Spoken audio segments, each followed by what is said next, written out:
Kadapa RTC బస్టాండ్లో దివ్యాంగ శక్తి పథకాన్ని ఎమ్మెల్యే మాధవిరెడ్డి ప్రారంభించారు.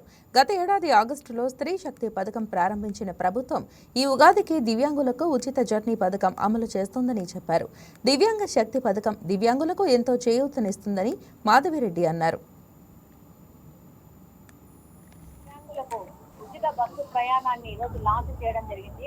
రేపు ఉగాది, ఈ ఉగాది పండుగ దినాన దివ్యాంగులు ఇంకా సంతోషంగా ఉగాది జరుపుకునేందుకు ఈ దివ్యాంగ శక్తి పథకాన్ని మొదలు పెట్టడం జరిగింది.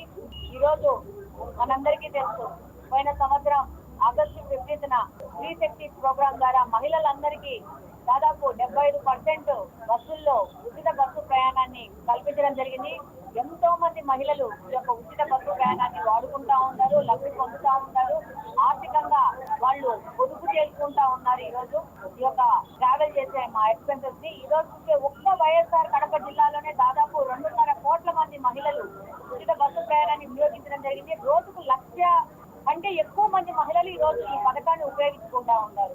దాదాపు రోజుకు 50 లక్షల రూపాయల డబ్బుని మహిళల కోసము ప్రభుత్వము ఉచిత ప్రయాణం కోసము ఈ రోజు స్పెండ్ చేయడం జరుగుతూ ఉంది. ఇదే విధంగా మహిళలకు ఏ విధంగా చేదోడు వాదోడుగా ప్రభుత్వము, ముఖ్యమంత్రి గారు, కూటమి ప్రభుత్వం ముందుకెళ్తా ఉందో అదే విధంగా ఫిజికలీ ఛాలెంజ్డ్ దివ్యాంగులకు కూడా చేయూతనిస్తూ ఈ రోజు దివ్యాంగ శక్తి పథకాన్ని ప్రారంభించడం జరిగింది ఉగాది ముందు రోజు. ఈ పథకం ద్వారా 40% కంటే ఎక్కువ వైకల్యం ఉన్న యువతకి, ప్రజలకి ఈరోజు ఈ ఫ్రీ బస్ అనేది తీసుకెళ్తా ఉన్నారు. ఇందులో భాగంగా దాదాపు పల్లె వెలుగు, అల్ట్రా పల్లె వెలుగు, ఎక్స్ప్రెస్ బస్సులలో పూర్తిగా ఉచితంగా బస్సు ప్రయాణాన్ని సౌకర్యాన్ని కల్పిస్తున్నారు. ఈ రోజు చూస్తే 69% దానికంటే పైనున్న వ్యక్తులకి వాళ్ళతో పాటు హెల్పర్ కి వాళ్ళతో పాటు కలిసి వాళ్ళని తీసుకెళ్లి ప్రయాణం చేయడానికి వాళ్ళకి హెల్పర్ గా ఉన్న వాళ్ళకు కూడా 50% ఆఫ్ లో వాళ్ళకు కూడా ప్రయాణ సౌకర్యం కల్పిస్తున్నారు. 100% అంటే గుడ్డి వాళ్ళకి 100%, వికలాంగం ఉన్న వాళ్ళకి పూర్తిగా వాళ్ళ హెల్పర్ కి వాళ్ళకి ఉచిత బస్సు ప్రయాణాన్ని కల్పిస్తున్నారు.